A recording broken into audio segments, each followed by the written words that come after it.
Hello friends, நான் தான் உங்கள் அவ்வாஸ் கிச்சன். இன்றைக்கி வீடியோவில் என்ன பார்க்க போகிறோம்னா மொறுமொறுப்பான தட்டடை பார்க்க போகிறோம். மறக்காமல் இந்த வீடியோ பிடிச்சிருந்தால் லைக் பண்ணுங்கள், சப்ஸ்கிரைப் பண்ணுங்கள் மற்றும் ஷேர் பண்ணுங்கள். வாங்க வீடியோக்குள்ளே போவோம். தேவையான பொருட்கள்: பச்சரிசி மாவு 8 டேபிள் ஸ்பூன், பொட்டுக்கடலை மாவு 2 டேபிள் ஸ்பூன், ஊற வைத்த கடலைப்பருப்பு 1 டேபிள் ஸ்பூன், மிளகாய், சோம்பு தூள் செய்தது 1 டேபிள் ஸ்பூன், பெருங்காயத்தூள் 1 டீஸ்பூன், உப்பு ருசிக்கேற்ப, தண்ணீர் 5 டேபிள் ஸ்பூன். தேவைப்பட்டால் இன்னும் கொஞ்சம் தெளித்து கொள்ளவும். எண்ணெய் 250 மில்லி. ஒரு பாத்திரத்தை எடுத்துக்கோங்க. அதில் 8 டேபிள் ஸ்பூன் அரிசி மாவும் 2 டேபிள் ஸ்பூன் பொட்டுக்கடலை மாவும் போட்டு கலக்கணும்.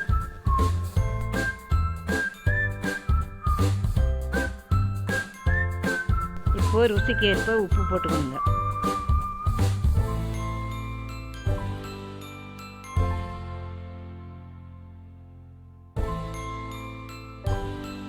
இப்போ எடுத்து வைத்த மிளகாய் பொடியை போட்டுக்கணும்.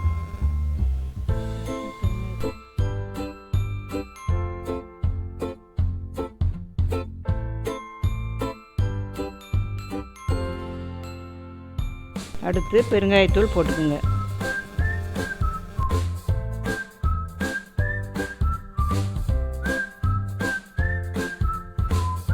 அடுத்து கடலைப்பருப்பை போட்டுக்கொள்ளவும்.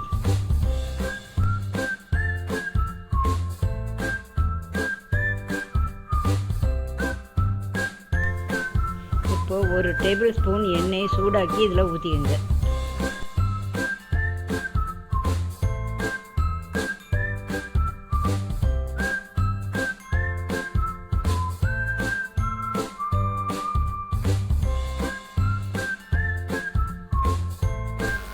அடுத்து கருவேப்பிலை போட்டு நல்லா கிளறி ஒரு டைம். அப்புறம் கொஞ்சம் கொஞ்சமாக தண்ணி தெளித்து நல்லா சப்பாத்தி மாவு பறிச்சிடுங்க.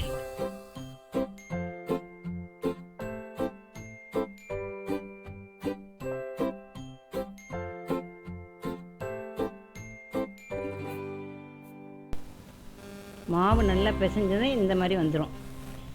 இப்போது உங்களுக்கு பார்த்தா தெரியும் எப்படி இருக்குன்னு.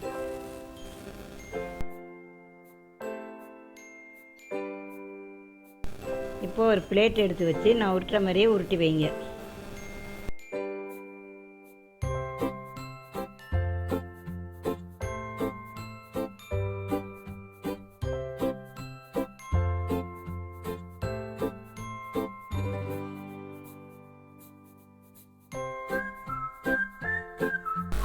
அந்த மாவில் எனக்கு கிட்டத்தட்ட ஒரு 50 உருண்டை வந்தது. நீங்களும் அது மாதிரி உருட்டி எடுத்து வச்சுக்கோங்க. இப்போ ஒரு பிளேட் எடுத்து தலைகீழ கவுத்துக்கோங்க. அது மேலே ஒரு கிளாத்தை போட்டுக்கோங்க. இல்லைன்னா உங்கள்கிட்ட பால் கவர் இருந்தாலும் பரவாயில்ல, அதை வேணாலும் போட்டுக்கிட்டு எண்ணெயை தடவி ஒவ்வொரு உருண்டையாக எடுத்து வச்சு இப்படி தட்டி வைங்க. மறக்காமல் ஒரு ஈர துணியை பிழிஞ்சு எடுத்து வச்சுக்கோங்க, இல்லைன்னா மாவு ஒட்டிக்கும். இந்த மாதிரி சைஸில் உருண்டை வச்சு இப்படி அமுக்கி தட்டுங்க விரலால்.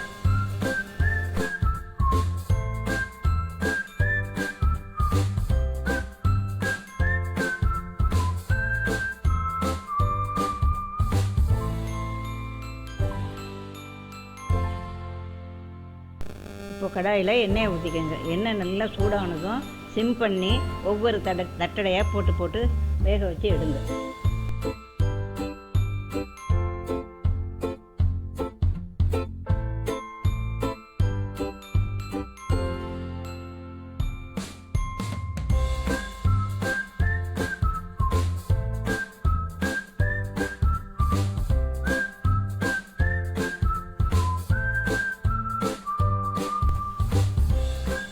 உங்களுக்கு பிடித்தமான தட்டடை ரெடி. சாப்பிட்டு பார்த்து உங்கள் கமெண்ட்ஸை சொல்லுங்கள்.